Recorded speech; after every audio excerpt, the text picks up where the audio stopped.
Stage పెద్ద ఉద్దేశం ఉంటే స్టేజ్ చిన్నగా వేసేది చాలా బాధాకరమైన విషయం. ఎందుకంటే విడల్పు ఉండాలి. ఇది దయచేసి మంగి జర ఒక నిమిషం బిడ్డ ప్లీజ్. ఈరోజు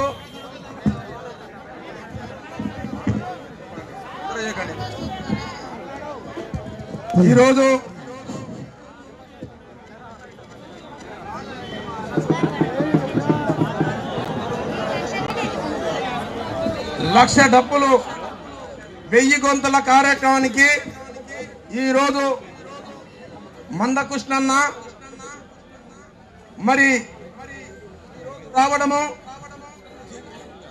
నాగర్ కర్నూలు ప్రాంతానికి ఉమ్మడి జిల్లాకే కాదు యావత్ తెలంగాణ రాష్ట్రానికి కానీ ఆంధ్రప్రదేశ్ కానీ భారతదేశానికి ఒక దిక్సూచిలాగా వచ్చినందుకు మా అందరి తరపున దళితుల తరపున మెయిన్ ఇంపార్టెంట్ పంచుకుంటే పవిత్రంగా ఉంటాం, ముందుకెళ్తామనే భావనతో